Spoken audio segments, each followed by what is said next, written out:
後ろのシートはこのポチですね。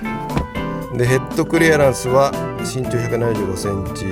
の私で手のひら1枚半強ぐらいかな。足元ですが、十分な余裕がありますね。拳2個で足はちょっと先っぽが当たるからこの辺かな。でもこれくらいあればね。で横もこれくらいあればね、長時間でも十分リラックスして、座れますね。でリアシートの背もたれが結構立ってる、その分なんか楽な姿勢で入れると思います。後ろは2種類のね新旧の USB 対応してるのがいいですね。これねボディ剛性高い分しっかりここ厚み、持たせてるんだけども、出ようとした時のこの多少引っかかるけどもこの角度感がいいよね。厚い割には結構スッと足がこう体を横に向けると角度があってスッと出る。この辺はよく考えられてますね。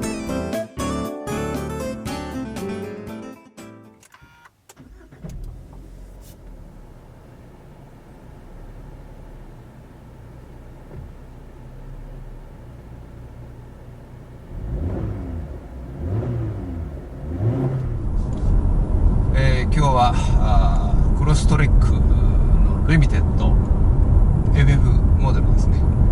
そちらのインプレッションをお届けします。クロストレックね、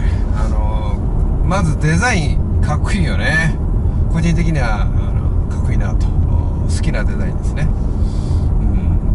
本当は AWD に乗りたかったけど今 FF しかなかったんで、また AWD は次の機会にお届けしたいと思います。車体価格が306万9000円、だったと思いますが、以前よりか質感は少し上がってるかなと。価格考えれば相応のインテリアの質感だと思いますね。上がったのはねエクステリアの質感がすごく上がりましたね。そこが素晴らしいと思います。まず高性能からいきます。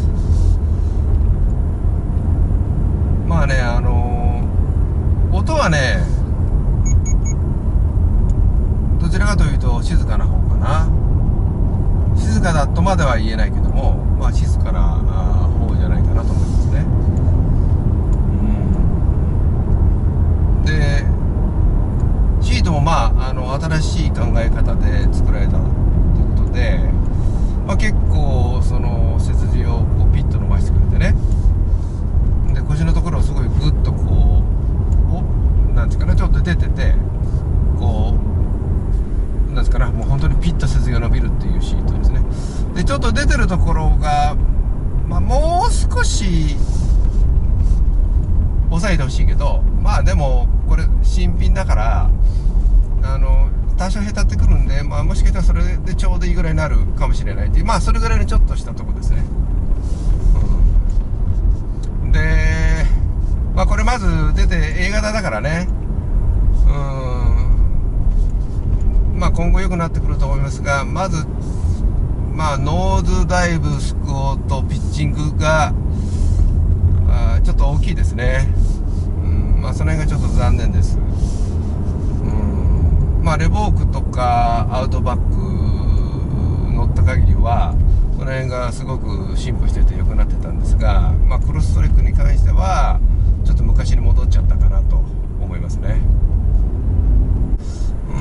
一つはタイヤもあるかもしれませんね。ちょっとね多少タイヤのちょっと荒れたら面を通った時のタイヤから発生する周波数振動っていうのがちょっと多めに感じますね。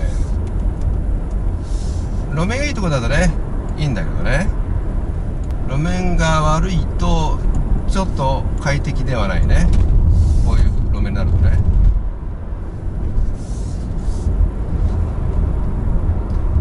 値段考えたらエクスレデザインのクオリティはものすごく上がってるから、到底300万で車にはこれ見えないですよね。そこはすごく素晴らしいんだけど、A 型でちょっとコンフォート性能に関しては課題が多いかなと思います。でちょっとなんちゅうかな、こうどっしりした感じがもう少し欲しい。なんか軽すぎる感じね、車の動きが。だからこれもショックアブソーバーとかもあるのかもな。やっぱショックアブソーバーの動きが安っぽいね。まあ頑張って価格を抑えてくれたんだろうけど、まあ値段で言うと、まあいろんなものが上がってるんでね。まあコスト的なそこら辺の利益率がどうかとかいうのはちょっと私にはわからないですが、まあちょっと値段を抑えることを優先したんだろうね。で振動がね、ちょっと低い周波数域は結構抑えられてるんだけど、周波数域の高いところがね結構多めなんですよね。だからその辺の対策を今後の課題としてやってほしいと思います。ちょっと一瞬だけどもダッシュボードからちょっとビビリ音が出ましたね。今収まってるけど、今ちょっと出ましたね。聞こえますかね。ビリビリビリビリ、この辺から鳴ってるんですよね。今の時代なんで、まあこの辺もうちょっとこうね、内装の立て付けを上げてほしいですね。絵に行きます。これ2リッター NA の e ボクサーですけども、まあボクサーエンジンだけあってね、こう振動は少なくてスムーズに回ります。でまあ一般の縦直列4気筒と比べれば本当に振動も少ないし、標準よりもかなり上のスムーズに回るエンジンだと思います。ただまあ 1.8 ターボほどの気持ちよさ、滑らかさはないですね。でこう出始めこうモーターの足とかねさっと入って、立ち上がりねは分かるんだけども、まあ非常にうまい具合に制御でアシストしてるけども、グッと踏み込んだ時のねパワー感はもっと欲しいと思いますね。まあ2リッター NA ということを考えてもね、まあ下からもうちょっとパワフル感があってもいいんじゃないかなと思います。でまあちょっとミッションどころもかぶっちゃうけど、まあこれはそのまあモーターとの協調制御のことがあると思いますけども、まあいわゆる CVT らしい、その回転がうーんと上がるっていうね、そういう制御ですね。だからまあ効率重視をした制御で、エンジンフィールの気持ちよさを味わうという制御ではありませんね。だからまあ燃費を少しでも稼ぎたいんだろうけどね。まあ軽くアクセル踏む分にはすごいエンジンがスムーズに回るんでね、そういった爽快感みたいな